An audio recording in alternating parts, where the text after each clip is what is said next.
ഈ സുരേഷ് ഗോപി MP ആണ്, എന്നാലും പറയണം സുരേഷ് ഗോപി, നമ്മുടെ സുരേഷ് ഗോപി എന്നൊക്കെ പറയുന്ന പോലെ സുരേഷ് ഗോപി പൂരം കലക്കൽ വിവാദവുമായി ബന്ധപ്പെട്ട് അദ്ദേഹത്തെ ചോദ്യം ചെയ്യാൻ വിളിപ്പിച്ചിട്ടുണ്ടെന്നുള്ള വാർത്തകളൊക്കെ വരുന്നുണ്ട്. അതായത് ബ്രീത, ഇതിനകത്ത് ഈ അന്വേഷണത്തിന്റെ അവസാന ഘട്ടത്തിലാണ് സർക്കാർ പോകുന്നത്. തിരുവനന്തപുരത്താണ് അദ്ദേഹത്തിന് അതീവ രഹസ്യമായി ചോദ്യം ചെയ്യലിനായിട്ട് കൊണ്ടുപോയിരിക്കുന്നത്. അപ്പോൾ സുരേഷ് ഗോപിയെ കൊണ്ടുപോയി ചോദ്യം ചെയ്തു എന്ന വാർത്ത വരുന്നുണ്ട്. സുരേഷ് ഗോപിയെ കൊണ്ടുപോയെന്ന് അതീവ രഹസ്യമാണെങ്കിൽ രഹസ്യം പരസ്യമായല്ലോ. അതെ. അപ്പൊ അദ്ദേഹത്തിനെ ചോദ്യം ചെയ്തിട്ടുണ്ട്. അപ്പൊ നമ്മൾ ഇതിന്റെ ഒരു ബ്രീഫ് ഹിസ്റ്ററിയിലേക്ക് നമുക്ക് പോവേണ്ടി വരും. അതെങ്ങനെയാന്ന് വെച്ച് കഴിഞ്ഞാൽ തൃശ്ശൂർ പൂരം കഴിഞ്ഞിട്ട് വർഷം 1 കഴിഞ്ഞു, അടുത്ത പൂരവും കഴിഞ്ഞു. അപ്പോൾ ഈ സർക്കാരിന് ഈ ഒരു പൂരം കലക്കലിനെ സംബന്ധിച്ചൊരു റിപ്പോർട്ട് കൊടുക്കേണ്ടതുണ്ട്. പിന്നെ നമ്മുടെ പഴയ DGP ദർവേഷ് സാഹിബ് കൊടുത്ത റിപ്പോർട്ടിൽ ADGP അജിത് കുമാറിന് തെറ്റുപറ്റി എന്ന് തന്നെയാണ് കാണുന്നത്. അപ്പോൾ അതത്രയും പറയും നമ്മൾ നിർത്തി കഴിയുമ്പോൾ നമുക്ക് പറയാനുള്ള മറ്റൊരു കാര്യം ഈ സുരേഷ് ഗോപിയുടെ കാര്യം തന്നെ. സുരേഷ് ഗോപി ഇതിനകത്തൊരു ഒൺ-മാൻ ഷോ നടത്തിയോ എന്നൊരു സംശയം തുടക്കം മുതലുണ്ടായിരുന്നു. അതായത് അദ്ദേഹത്തിന്റെ വരവുമായിട്ടൊക്കെ ബന്ധപ്പെട്ട് അല്ലേ, അതായത് നാടകീയമായിട്ടാണ് വന്നത് അല്ലേ. അതായത് പൂരം കലങ്ങുന്ന ഇടത്തേക്ക് ആർക്കും പ്രവേശനമില്ല. പറഞ്ഞോളൂ. അല്ല, ആർക്കും പ്രവേശനമില്ല. ആ സമയത്ത് സേവാഭാരതിയുടെ ആംബുലൻസിൽ അദ്ദേഹം വരുന്നത് സേവാഭാരതിയുടെ ആംബുലൻസിലാണ്. എങ്കിലും അത് വണ്ടി ഓടിച്ചിരുന്നത് വളരെ അവരുടെ BJPയുടെ ഒരു കാര്യവാഹകമാണ്, ഏറ്റവും പ്രമുഖനായ ഒരു കാര്യവാഹകമാണ്. BJPയുടെ അല്ല, RSS കാര്യവാഹകമാണ് വണ്ടി ഓടിച്ചിരുന്നത്. അതെ. അപ്പൊ അത് നമ്മളെ കൂട്ടിച്ചേർത്ത് വായിക്കുമ്പോ അത് അവിടെ ഫാബ്രിക്കേറ്റഡ് അല്ലേ എന്നുള്ള ഒരു ചോദ്യം അവിടെ വരുന്നുണ്ട്. അവിടെ ഒരു സിനിമ സുരേഷ് ഗോപി ഉണ്ടാക്കി, അവിടെ അദ്ദേഹം ഒരു സിനിമ ഉണ്ടാക്കി, ഒരു തിരക്കഥ ഉണ്ടാക്കി. അത് സുരേഷ് ഗോപി ഉണ്ടാക്കിയതാണോ, സുരേഷ് ഗോപിക്ക് വേണ്ടി BJP RSS ചേർന്നതാണോ എന്നുള്ളതും കൂടി വരണം. അപ്പോഴാണ് ആകെ തുക നമുക്ക് കിട്ടുക. അവിടെയാണ് പ്രജിത നമ്മളീ പറയുന്നത് പിന്നെ എന്താ പറയാ, എന്താ പറയാ, ഇല്ലാത്തത് വായിക്കുന്നതല്ല, ഉള്ളത് തന്നെയാണ് നമ്മൾ. അതെ, ചിലതൊക്കെ നമ്മൾ വരികൾക്കിടയിലൂടെ തന്നെ വായിച്ചെടുക്കേണ്ടി വരുമല്ലോ. അപ്പൊ അങ്ങനെ തന്നെയല്ലേ. ഇപ്പൊ പൂരം കലങ്ങുന്നു, അന്ന് ADGP MR അജിത് കുമാറിനെ പതിവില്ലാത്ത ഉറക്കം വിളിച്ചിട്ട് അറിയുന്നില്ല.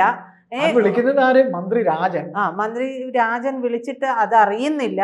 അത്രമേൽ ക്ഷീണിതനായി കിടന്ന് ഉറങ്ങുന്ന ADGP അജിത് കുമാർ ക്രമസമാധാന പാലനമാണ്. അപ്പൊ ഇങ്ങനെ കിടന്ന് ഉറങ്ങുക തന്നെ വേണം. അത് നമ്മൾ അതോടുകൂടി പറയണം.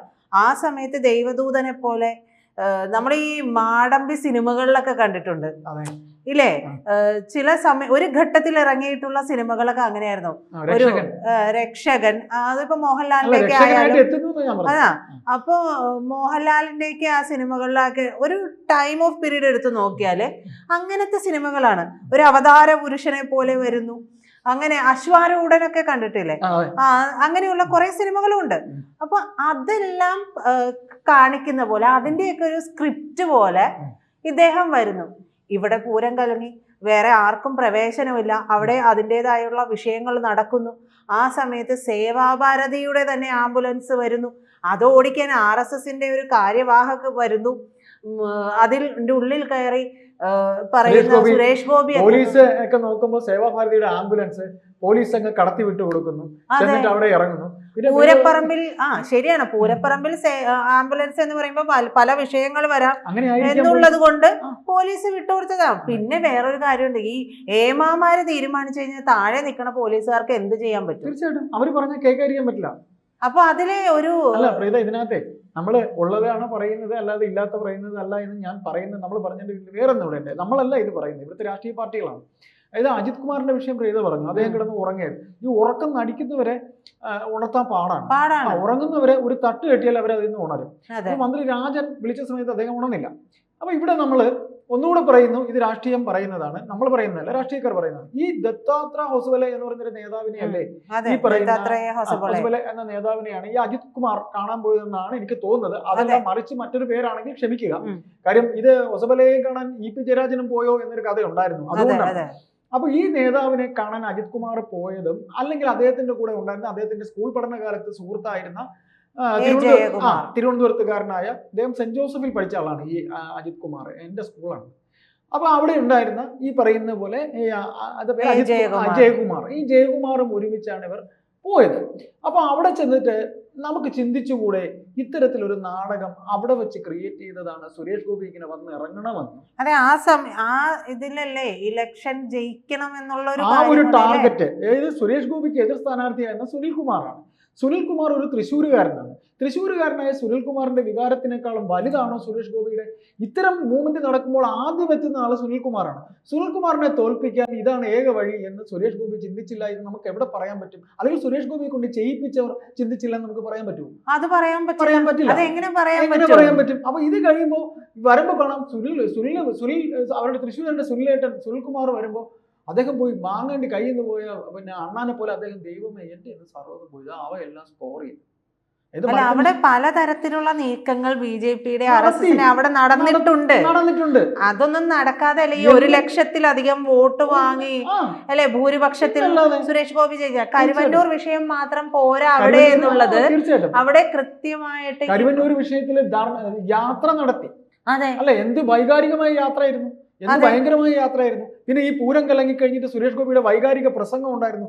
പൂരം നിങ്ങളുടേതല്ല എന്റേത് മാത്രമാണ്. അല്ല, അദ്ദേഹത്തിന്റെ പല പ്രസംഗങ്ങളും ഈ സിനിമാ സ്റ്റൈലിൽ അതിവൈകാരികതയാണ് നിറഞ്ഞു നിൽക്കുന്നത്. വൈകാരികത മാത്രമേ അദ്ദേഹത്തിന് അറിയുള്ളൂ. അതെ അതെ, അതാ ഞാൻ പറഞ്ഞത്. ചില മാടമ്പി അങ്ങനെ ഒരു ക്യാരക്ടറിലേക്ക് അദ്ദേഹം, അത് എന്തുകൊണ്ടാണ് പറയുന്നത് വെച്ചാല് അദ്ദേഹത്തെ പോലെ ഒരാളെ ജനങ്ങളെടുത്ത് ആ ഒരു സ്ഥാനത്ത് എത്തിച്ചു കഴിഞ്ഞിട്ട് ഒരു മാടമ്പി സ്വഭാവത്തിലേക്കൊക്കെ അദ്ദേഹം പോകുന്ന രീതി കാണുമ്പോൾ അത് നമുക്ക് ഉൾക്കൊള്ളാൻ കഴിയുന്നില്ല. കാരണം ജനങ്ങൾക്ക് പ്രാപ്യനായിരിക്കണമല്ലോ, ജനങ്ങൾക്ക് പ്രാപ്യനല്ലാത്ത ഒരു ജനപ്രതിനിധിയെ അവർക്ക് എന്തിനാണ്? അത് ഏത് മണ്ഡലമായാലും ഏത് സംസ്ഥാനമായാലും ഏത് രാജ്യമായാലും ജനങ്ങൾക്ക് അതായത് ജനങ്ങളെ ഉൾക്കൊള്ളാൻ കഴിയാത്ത അവർക്ക് പ്രാപ്തനാക്കാൻ പറ്റാത്ത അല്ലാത്ത ഒരാളെ എന്തിനാണ്? തീർച്ചയായിട്ടും. അല്ല, ഇത്തരത്തിൽ പറയുമ്പോൾ നമ്മൾ ഒരു കാര്യം കൂടെ നമുക്ക് പറയേണ്ടി വരും. അതായത് ഈ പറയുന്ന അജിത് കുമാറിനെ ഈ കണ്ട നേതാവും ഇവരെല്ലാവരും കൂടെ ആലോചിച്ച് ചെയ്തത് തന്നെയാണ് ഈ സംഗതിയിൽ നിന്ന് നമുക്ക് അങ്ങനെ ഒരു നാടകം അല്ലെ അരങ്ങേറിയിട്ടുണ്ട് എന്ന് പറഞ്ഞാൽ അതിൽ തെറ്റ് പറയുന്നത് എങ്ങനെ? അതുകൊണ്ടാണ് CPI ഈ കഴിഞ്ഞ ഒരു കൊല്ലമായിട്ട് CPI പറഞ്ഞു CPM-നോട് പറഞ്ഞു. കാരണം അത് CPI-യുടെ മണ്ഡലമാണ്. അവർക്ക് CPM-ന് അതിൽ നഷ്ടപ്പെടാനൊന്നുമില്ല. അതേസമയം CPM-ന്റെ മണ്ഡലത്തിൽ ഇങ്ങനെ ഒരു നാടകം നടക്കുന്ന തോന്നുന്നുണ്ടോ? നടക്കില്ല. അത് CPI-യുടെ മണ്ഡലമാണ്. അവിടെ അവരുടെ രാജേട്ടനും സുനിലേട്ടനുമാണ്. തീർച്ചയായിട്ടും. അവിടെ ചെന്നാൽ ഈ മന്ത്രിമാരെയൊക്കെ പരിചയമുള്ളവർ വിളിക്കുന്നുണ്ട്. ഞാൻ കുറച്ച് നാള് തൃശ്ശൂർ ഉണ്ടായിരുന്നു. രാജ ഇങ്ങോട്ട് വന്നിടാ എന്ന് പറഞ്ഞിട്ട് മുതിർന്ന സഖാക്കളൊക്കെ വിളിക്കുമ്പോഴേ അത് ചില ആളുകൾക്ക് വന്നിട്ട് രാജേട്ടാ എന്നൊക്കെ പറഞ്ഞ് വിളിക്കുന്നത് കാണുമ്പോൾ നമുക്കറിയാം അവരുടെ ഉള്ളിൽ ഇവരെ എത്ര ഇന്റിമസി ഉണ്ട് എന്നുള്ളത്. അപ്പൊ ആ ഒരു വികാരം, തൃശ്ശൂരുകാരുടെ ഒരു വികാരം ഒരിക്കലും തൃശ്ശൂർ പൂരത്തെ കുറിച്ചുള്ള ആ വികാരം മറ്റൊരാൾക്ക് അത്രത്തോളം കിട്ടണമെന്നില്ല. കാരണം അത് അവര് ജനിച്ചു വളർന്ന നാടിന്റെ സ്പന്ദനാണ്. അതൊന്നും നമ്മൾ പോയി വിലക്ക് വാങ്ങാൻ മൂന്നാമതൊരാൾക്ക് ഒരിക്കലും അത് വിലക്ക് വാങ്ങാൻ പറ്റില്ല. ഇപ്പൊ ചേട്ടന്റെ തിരുവനന്തപുരം, എന്റെ എറണാകുളം, ഇവിടെയുള്ള ഒരു സാംസ്കാരികപരമായിട്ടുള്ള അത്തരത്തിലുള്ള ഒരു കാര്യം ഉണ്ടെങ്കിൽ അത്തച്ചമയം, ഇവിടത്തെ അത്തച്ചമയം, ഇതൊക്കെ എറണാകുളത്തിന്റെ ഓരോ സ്പന്ദനാണ്. ചേട്ടൻ പറഞ്ഞ ആറ്റുകാൽ പൊങ്കാല, അതൊക്കെ അവിടുത്തെ ഒരു സ്പന്ദനമാണ് അല്ലെ, വൈബാണത്. അത് ചേട്ടനോളം ആറ്റുകാൽ പൊങ്കാലയുടെ ഒരു വൈബൊക്കെ തിരുവനന്തപുരത്തെ കാലത്തോളം പറ്റണമെന്നില്ല. അത്തച്ചമയത്തിന്റെ ഒരു പൊലിമ എന്താണ് അതിന്റെയൊക്കെ ഒരു വൈബ് എന്നുള്ളത്.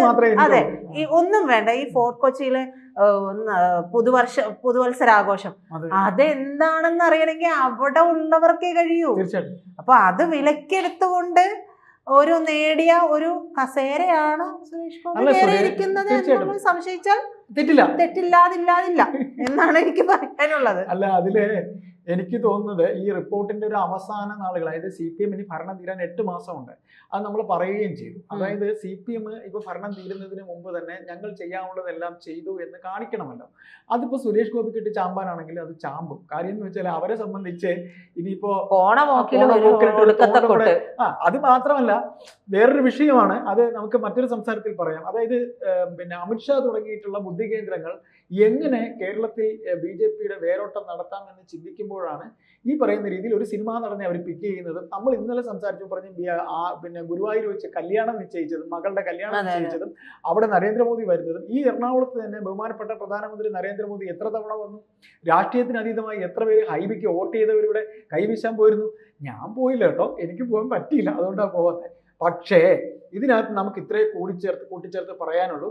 സുരേഷ് ഗോപിയെ ചോദ്യം ചെയ്താൽ ആ വരുന്ന റിസൾട്ട് ഉടനെയൊന്നും പുറത്തുവിടില്ല. 6 മാസത്തെ നിയമസഭ ഈ പറയുന്ന തദ്ദേശം കൂടെ കഴിഞ്ഞതിന് ശേഷം എങ്ങനെയാണെന്ന് കേന്ദ്രം ആലോചിക്കും. കേന്ദ്രത്തിന്റെ നിർദ്ദേശം അനുസരിച്ച് ഇവിടുത്തെ കാര്യങ്ങൾ പോകും എന്നുള്ളതുകൊണ്ടാണ് പുതിയ DGP വരെ വന്നെന്നൊക്കെയാണ് സംസാരം.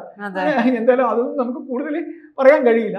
സുരേഷ് ഗോപിയെ ചോദ്യം ചെയ്തു, അതീവ രഹസ്യമായിട്ടാണെന്നാണ് പറഞ്ഞത്. H. വെങ്കടേഷ് എന്ന പോലീസ് ഓഫീസർ, അദ്ദേഹമാണ് ഈ കഴിഞ്ഞ ദിവസം DGP ആയിട്ട് ഈ പറയുന്ന റവാഡ വന്ന സമയത്ത് അധികാരദണ്ഡ് കൈമാറുന്നത്. 2 ദിവസം ഒരു ദിവസം DGP ആയിരുന്ന H. വെങ്കടേഷ് എന്ന് പറയുന്ന IPS ഉദ്യോഗസ്ഥനാണ് ചോദ്യം ചെയ്തതെന്ന് പറയുന്നു.